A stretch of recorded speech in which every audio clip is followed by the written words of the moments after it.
جناب ابراہیم علیہ السلام نے اعلاء کلمت الحق کے لیے بہت بڑا کردار ادا کیا۔ نمرود جیسے بادشاہ کے سامنے کھڑے ہو کے، اس کی حکومت ہے، اس کی طاقت ہے، اور وہ اس نشے میں اتنا مست ہو گیا ہے کہ معاذ اللہ اس نے خدا کہلوانا شروع کر دیا ہے۔ اس کے دربار میں کھڑے ہو کے اس کے ساتھ گفتگو کرنا اور اس کے سوالات کے جوابات دینا، اللہ کے پیارے محبوب علیہ السلام نے فرمایا افضل جہاد ہے ظالم بادشاہ کے سامنے کھڑے ہو کے حق کی بات کر دینا۔ یہ افضل ترین جہاد ہے۔ یہ بھی ایک مناظرہ ہے احقاق کے حق کے لیے نا، بحث کرنا، مناظرہ کرنا، یہ تو کتاب و سنت میں موجود ہے۔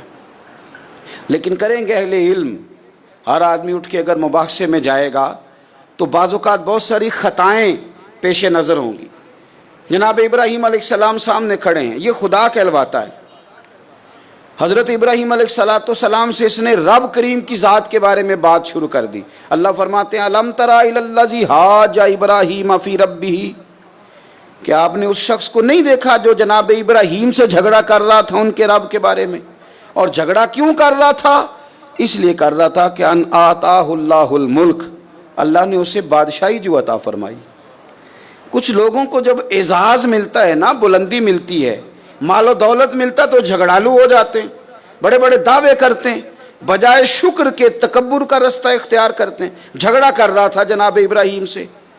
اذ قال ابراہیم ربی الذی یحیی و یمیت، حضرت ابراہیم فرمانے لگے میرا رب وہ ہے جو زندہ کرتا اور مارتا ہے۔ وہ بحث کر رہا ہے، گفتگو کر رہا ہے آپ کے ساتھ، فرمایا میرا رب وہ ہے جو زندہ کرتا اور مارتا ہے۔ گویا جناب ابراہیم علیہ السلام اس سے کہہ رہے ہیں کہ تیرا تو اپنا وجود رب کے ہونے کی دلیل ہے۔ تو ایک نطفہ تھا اور اس سے اللہ تعالیٰ نے تجھے وجود دیا، تیرے اندر روح پھونکی، تیرا اتنا بڑا جسم قائم ہوا۔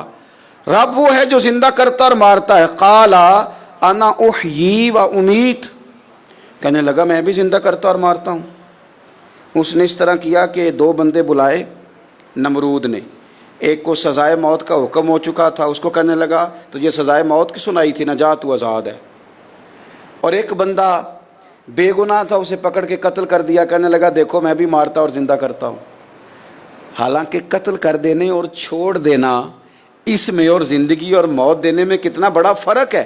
حضرت ابراہیم سمجھ گئے کہ بندہ موٹے دماغ کا ہے۔ کچھ لوگ موٹے دماغ کے ہوتے ہیں، بلا وجہ بحث کرتے رہتے ہیں۔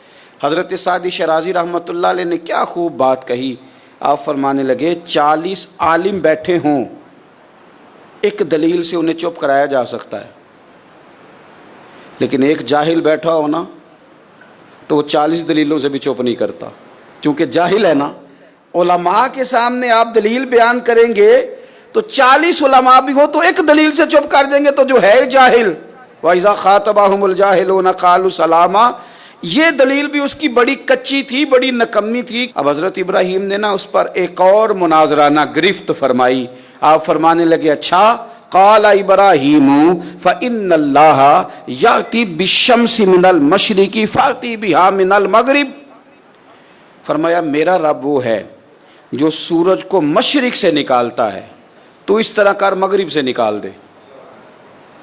اگر تیرا بھی یہی دعویٰ ہے تو مغرب سے نکال دے۔ فبہت الذی کفر، تو رب فرماتا ہے کہ میرے خلیل کی بات سن کے کافر کے ہوش ہی اڑ گئے، اس کے ہوش اڑ گئے۔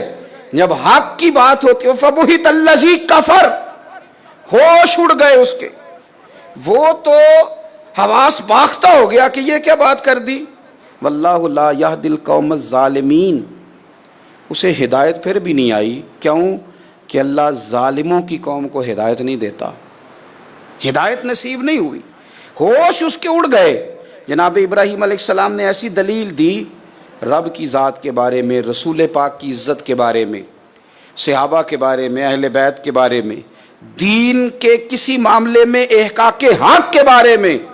ہمیں یہ پیغام دیا گیا کہ جگہ کوئی بھی ہو، مقام کوئی بھی ہو، وقت کوئی بھی ہو، جب تم نے دین کی بات کرنی ہے تو پھر تم نے نا ذرا تگڑے ہو کے کرنی ہے، پھر تم نے مضبوط ہو کے کرنی ہے، دلیل کے میدان میں پھر تم نے آگے بڑھنا ہے۔ جناب ابراہیم علیہ السلام کا اس موقع پر جب آپ کے ساتھ بظاہر کوئی غلاموں کی فوجیں نہیں، امتیوں کی لمبی چوڑی قطاریں نہیں، وہاں بھی کھڑے ہو کے آپ نے فرمایا کہ تو جو دعوے کر رہا ہے تو جھوٹے کر رہا ہے، کائنات میں ایک ہی رب ہے جو سچا رب ہے، ایک ہی کائنات کا مالک ہے جو سچا ہے، ایک ہی رازق ہے جو سچا ہے، اس کے سوا کوئی عبادت کے لائق نہیں، وہی ہے جو اس قابل ہے کہ اسے چاہا بھی جائے، اسے سجدہ بھی کیے جائے، اس کی بارگاہ میں جھکا بھی جائے، اسے معبود بھی جانا جائے، اسے رازق بھی مانا جائے، اس سے پیار بھی کیا جائے، اسی کے لیے جیا جائے، اسی کے لیے انسان دنیا سے جائے۔